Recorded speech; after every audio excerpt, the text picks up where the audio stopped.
vola sy ireo mpandrara ara-toekarena hampiasa ny volany eto Madagasikara. Fantatra izany androany tamin'ny resaka natao tamin'ny mpanao gazety tetsy amin'ny chambre de commerce sy n'industrie tetsy Taninarenina. Solange Rakotoanosy, Vola Rafarasoa ary Stéphane Berso.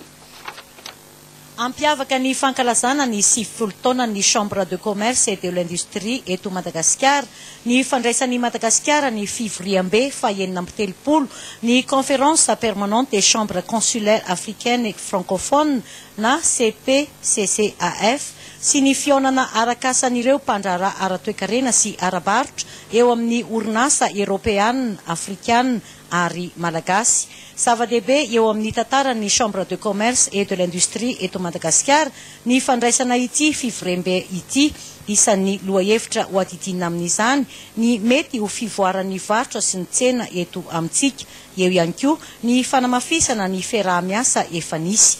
Inona ary ny tombontsoa mety ho azon'ny Madagasikara amin'izany. Tombontsoa eritreretinay aloha zany amin'izao fotoana izao dia hoe niverena ny ireo olona avy any ivelany mahita fa azo iaraha-miasa ny resaka ekonomika eto Madagasikara. Fa tsy hoe misy crise eto ka ny zavatra malaza manko raha ohatra vory ary raha nahitan'izy io tamin'ny voalohany dia hoe aty Madagasikara ho miady. Ka anisan'ny zavatra mila aseho zany fa tsisy ady aty Madagasikara ary ny ekonomika mihodina ihany na dia tsy mihodina zato isan-jato. Ny andrasanay amin'ny lafin'ny toekarena dia ireo olona izay tonga ireo zany amin'ireo olona tonga ireo ireo amin'ny dafera ireo aloha zany satria misy amin'ny dafera ho tonga voalohany zany hitondra entana izy ireo, misy ny varotra, misy ny trandraka hoe inona ny zavatra azo vidiana aty Madagasikara hoentina manefa makany ivelany any.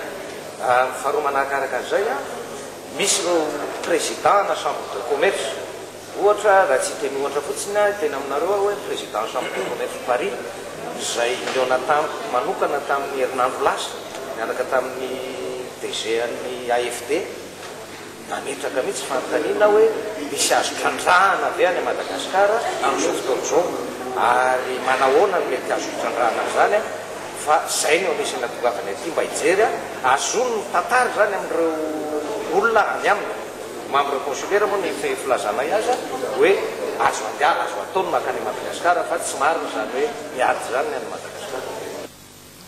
Ny CPCCAF dia fikambanana tsy mitady tombony ary ny tanjony dia ny andray anjara amin'ny fampandrosoana ny sehatra tsy miankina Afrikana amin'ny alalan'ny fiaraha-miasa n'ireo mpikambana miisa 450 avy amin'ny firenena miisa 720 eran'izao tontolo izao.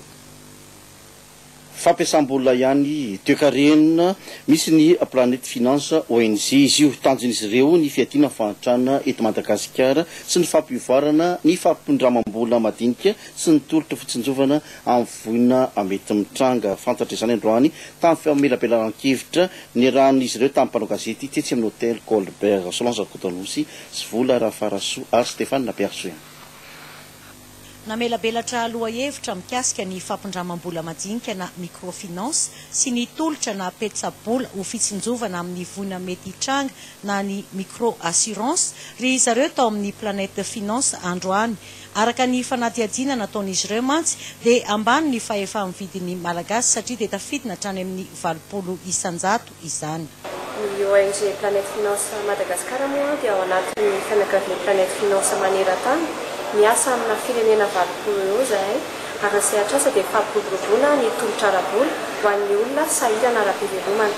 Ny tolotra ara-bola io dia tafiditra anatin'izay ny findramam-bola, ny fiaharina ny vola ary androany zahay androany amin'ity volana oktobra 13 ity dia mampahafantatra koa ny fisian'ny hoe petra-bola iarovana ampiasaina amin'ny resaka fahasalamana sy amin'ny resaka loza ara-voajanahary na atao amin'ny teny vahiny hoe micro assurance. Tafiditra anatin'ny tolotra ara-bola daholo mantsy ireny fa matetika dia tsy natao an'ny olona kely fidiram-bola na ambany fidiram-bola satria misy vidiny aloha amin'ilay izy.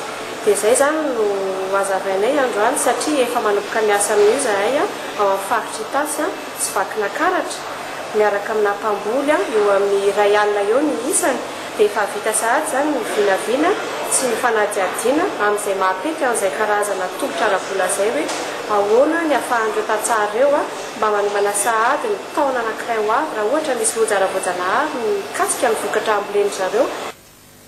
Efa nisy ny fanadihadiana natao tamin'ireo faritra maro teto Madagasikara ka hatreto aloha dia ny orinasa Le Cofruit no miasa sy miara-miasa amin'ny Planète Finance. Voafetra nefa ny fiaraha-miasa amin'ireo mpiara-miombonantoka isan-karazany ho ihany izy ireo ankehitriny ary dia miantso ireo mpiara-miombonantoka izy ireo satria ny Planète Finance irery ihany aloha no ONG manao izany eto amintsika. Apatsahivina ihany moa fa ny Planète Finance dia ONG ho amin'ny firaisan-kina iraisam-pirenena ary manana tanjona hiady amin'ny fahantrana amin'ny alalan'ny fampiroboroboana ny fampindramam-bola madinika ary efa 3 taona izao no niasany teto Madagasikara. Fa fampifanana mikasika izay fampindramam-bola izay indrindra no anohizatsika izao vaovao